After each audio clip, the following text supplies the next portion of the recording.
The bell at St. Bridget's home for girls had rung at 6 in the morning for 63 years, and on the last morning Hannah Lowell would ever hear it, she sat up in her narrow bed and waited for the age she always expected and never received. She was 41 years old. She had lived in that building since she was 9. The other women who had grown up there had married, moved away, sent Christmas cards that grew thinner each year, then stopped sending them at all. Hannah had simply stayed.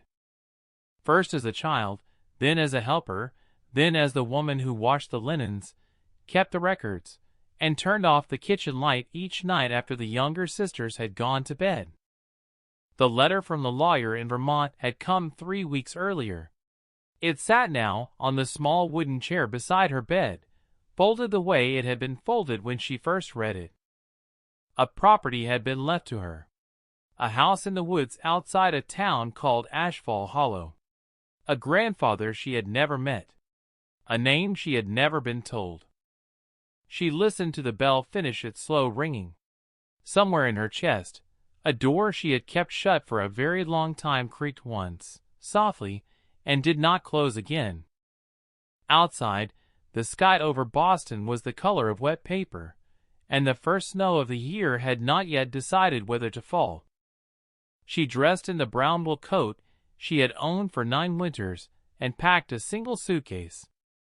Inside it she placed 2 sweaters, a worn book of poems by Mary Oliver, a photograph of herself at 12 standing in front of a Christmas tree at the orphanage, and the lawyer's letter.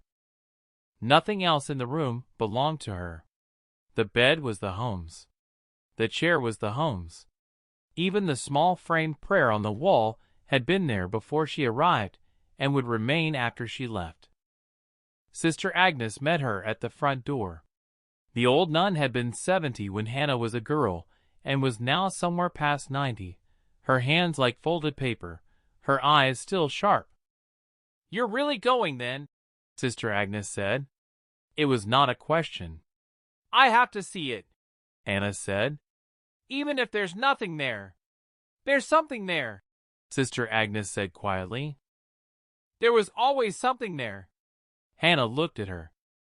The old woman's face did not change, but her eyes shifted, the way a person's eyes shift when they have been holding a piece of information for many years and are finally allowed to set it down.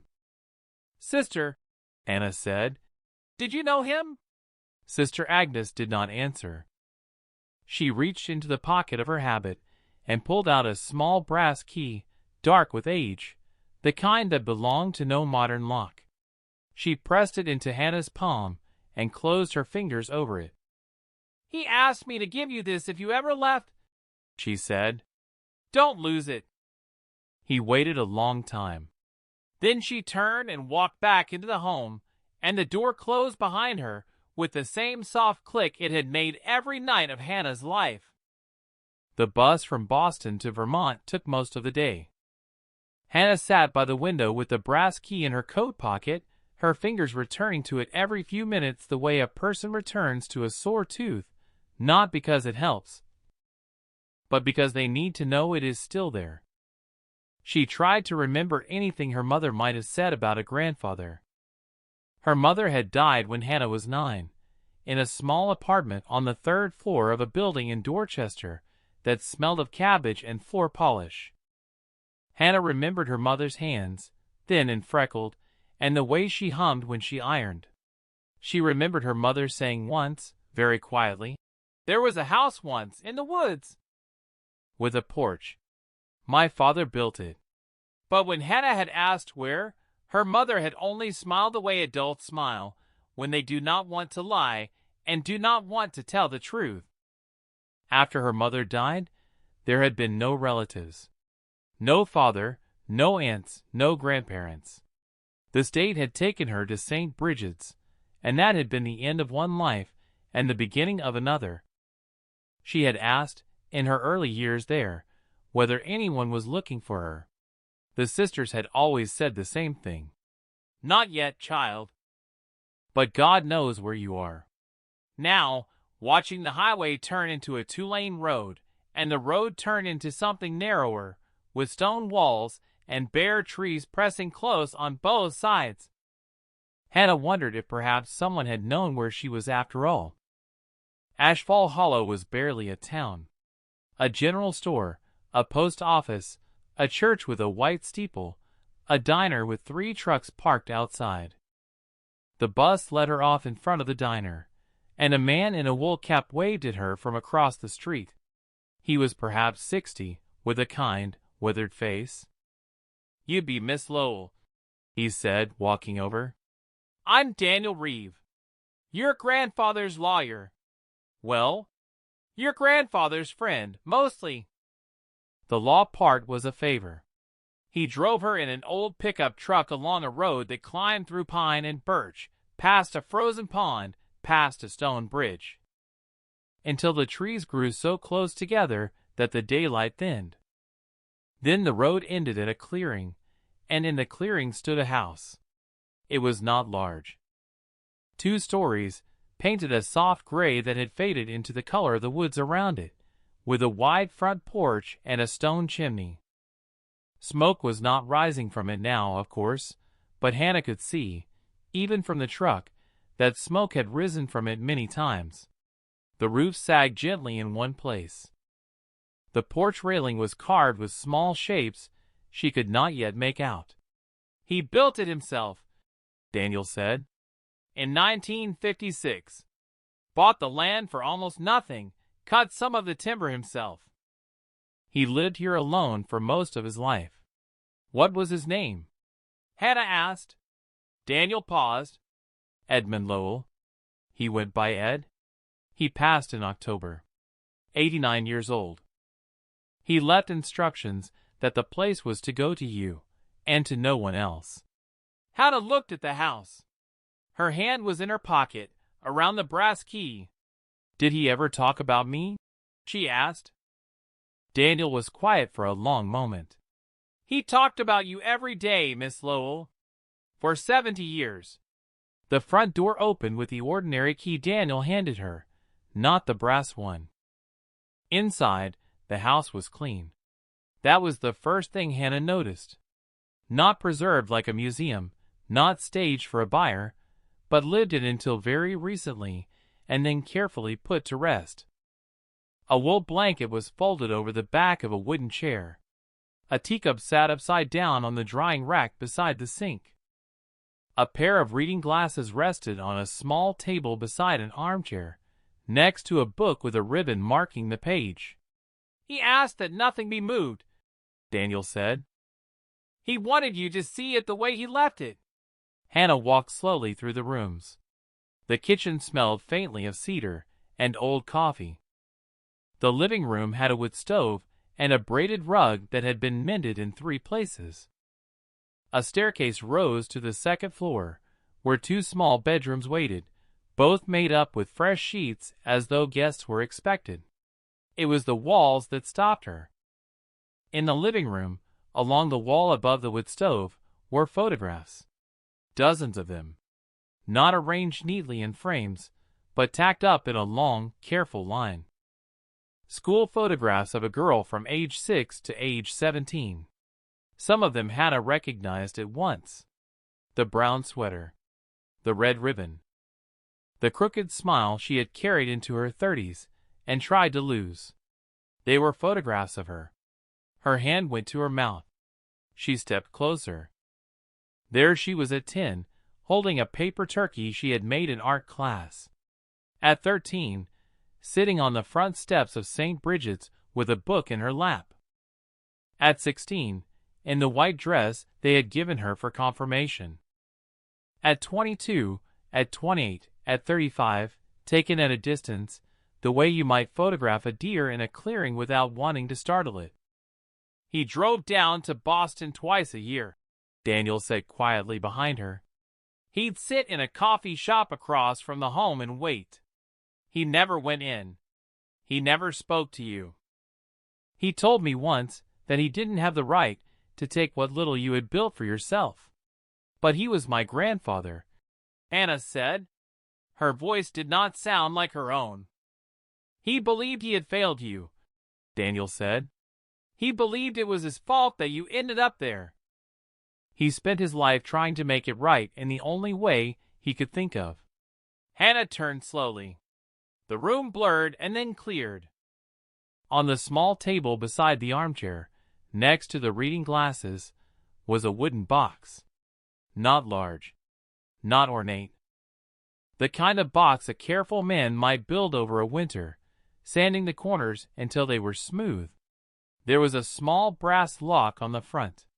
Hannah took the brass key from her pocket. Her hand was trembling. It fit, but she did not turn it. Not yet.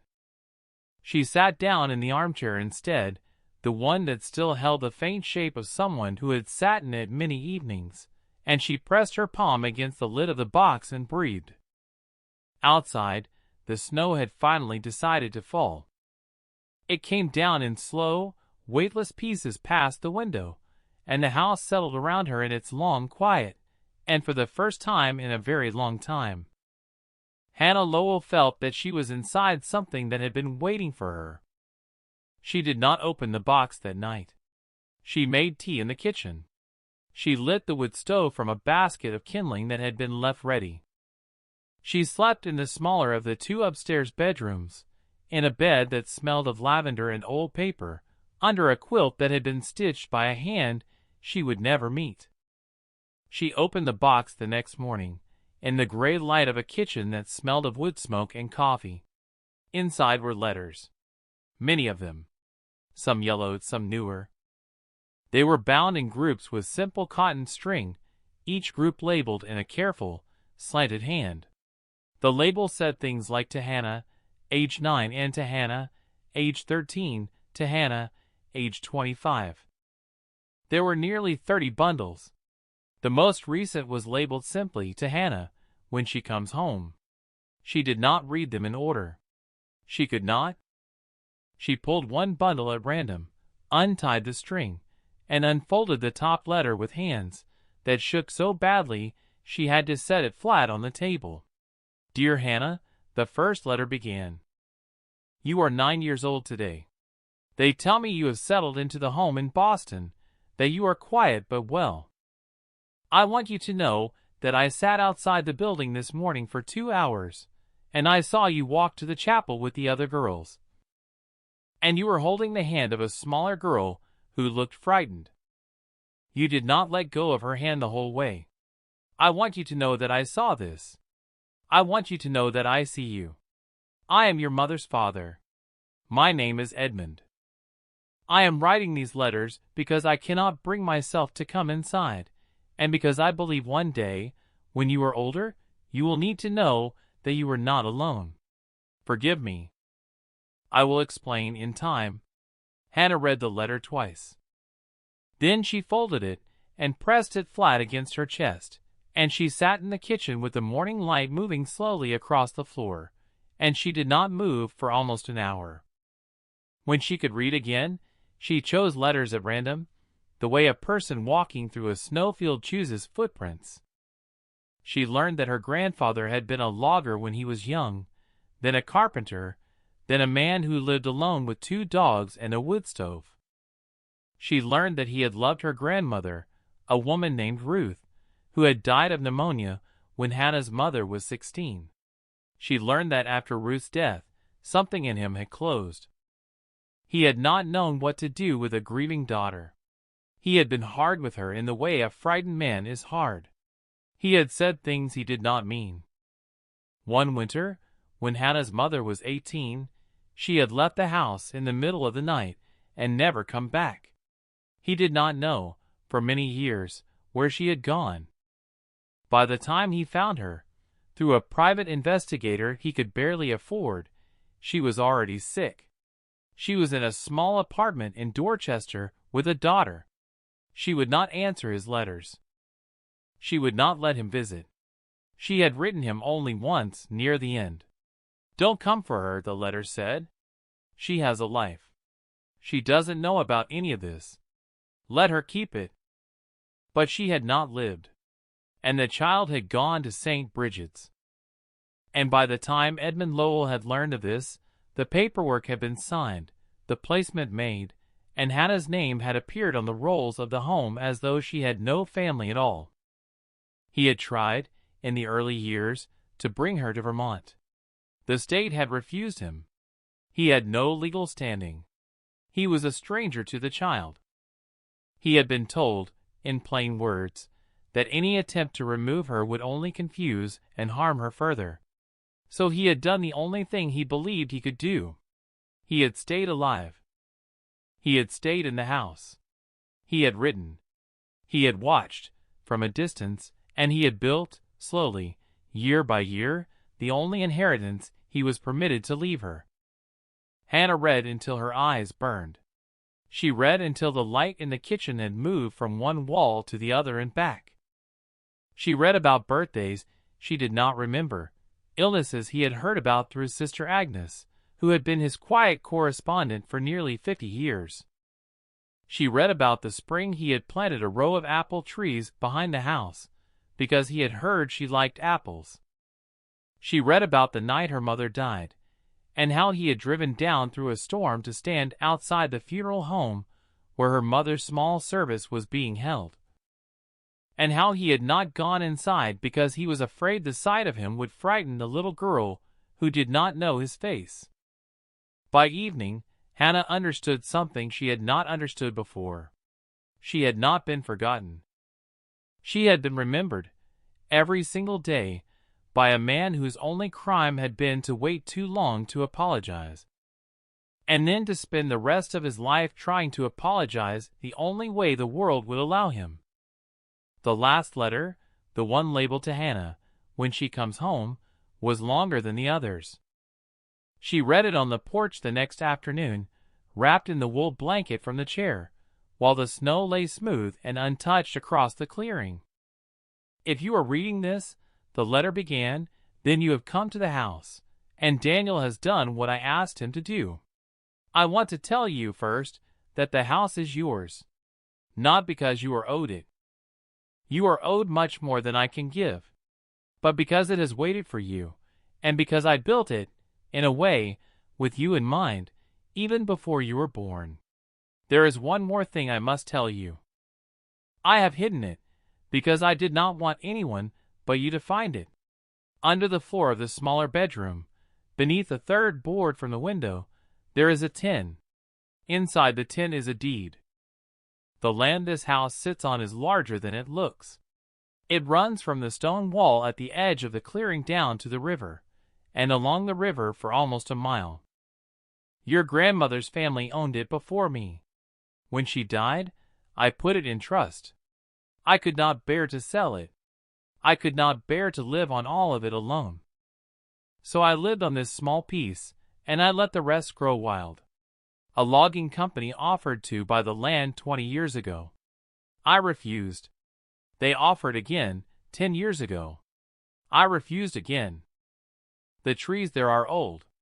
Some of them your great-grandfather planted. Some are older than that. I did not want them cut. I wanted them to be yours, to do with as you saw fit. If you want to sell, you will be comfortable for the rest of your life. If you want to keep them, they will keep themselves. Either way, they are yours now. I want you to know, Hannah, that the money does not matter to me. What matters is that you have a choice. You spent your whole life inside a place where choices were made for you. I wanted, before I died, to give you one thing that was entirely your own. Hannah folded the letter slowly. She sat on the porch for a long time. That evening, she went upstairs to the smaller bedroom, the one she had slept in the first night. She knelt by the window and counted the floorboards. The third from the wall was slightly raised at one end, the way a board is raised when it has been lifted and replaced many times. She pried it up with the edge of a butter knife. Beneath it was a tin biscuit box, the kind sold in the 1960s, with a faded image of a winter village on the lid. Inside the tin was a folded paper, sealed in wax paper for protection. The deed, a surveyor's map, a letter from a lawyer in Montpelier confirming the title, and tucked beneath these, a smaller envelope, addressed in the same slanted hand. She opened the envelope. Inside was a single photograph. It was black and white, taken on a summer afternoon, perhaps in the early 1950s. A young man and a young woman stood in front of a half-finished house, the same house Hannah now lived in. The man was tall, with dark hair, holding a hammer. The woman was small and pretty, with her hand resting on her stomach, where the soft round of an early pregnancy could just be seen. On the back of the photograph, in pencil, were 3 words. The year we began. Hannah pressed the photograph to her cheek. She thought of her mother, who had grown in that woman's body. She thought of herself, who had grown in her mother's. She thought of the house, half built in the photograph, and how the man with the hammer had finished it, board by board, decade by decade, even after the woman beside him was gone. Even after his daughter had run from him, even after his granddaughter had been placed in a home he could not enter. He had finished it. He had kept it standing. He had filled it, quietly, with everything he could not say. Hannah sat on the floor of the small bedroom for a long time. She did not cry exactly. What moved through her was older than crying. It was the slow understanding of a person who had been told all her life that no one had come for her, and who had now learned that someone had come, again and again, every year, and had simply not been allowed through the door. Spring came slowly to Ashfall Hollow that year. Hannah stayed. She did not sell the land. She walked it instead, in heavy boots, with a thermos of coffee and her grandfather's old wool coat, which she had found hanging in the closet and which fit her almost exactly. She found the apple trees he had planted behind the house. She found the stone wall he had written about. She found the river, narrow and cold, and the bend in it where, according to one of his letters, her grandmother had liked to sit and read on summer afternoons. She did not become rich. She had the means now to live quietly, to repair the roof, to keep the wood stove burning, to drive into town for groceries, and to pay Daniel Reeve for the small legal matters that came with owning land. That was enough. She had never wanted more than enough. She wrote to Sister Agnes once a week. The old nun wrote back in a hand that grew shakier each month. In her 3rd letter, Sister Agnes said, "He asked me, the first time he came, whether I thought he should tell you. I told him no. I told him you were a quiet child, and that the truth would be too heavy for a girl your age. I told him to wait. He waited. I have wondered, every year since, whether I was wrong. Forgive me, Hannah. I thought I was protecting you. I see now that I was only delaying the moment when you would know you were loved." Hannah wrote back, "You were not wrong. He waited because he believed in waiting. I would not have been ready then. I am ready now." She hung the photograph of her grandparents above the wood stove, beside the photographs of herself that her grandfather had collected. She added one more to the wall. It was the photograph from St. Bridget's, the one of her at 12, standing in front of the Christmas tree. She had carried it in her suitcase for 9 years without knowing why. Now she knew. It belonged on that wall with the others. It belonged in the long, careful line of a life that had been watched over, even when she had not known it. In the evenings, she sat in the armchair by the window and read his letters again, slowly, one at a time. She did not finish them quickly. She had the rest of her life to finish them. Some nights she only read a single page before she set the bundle down and looked out at the snow, or the rain, or, later, the green light of the new leaves moving in the wind. She understood, at last, what the title of her own life had been. She had not been left at the orphanage. She had been kept somewhere she could be found.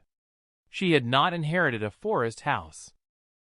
She had inherited a promise, made by a man in 1956 on a summer afternoon, when he stood with a hammer in his hand beside the woman he loved and began building a place that would, one day, hold their granddaughters safely inside it. The 70-year secret had not been the land, or the deed, or even the letters. The secret had been simpler and harder than any of those things. She had always been loved. She had only needed to come home to find out.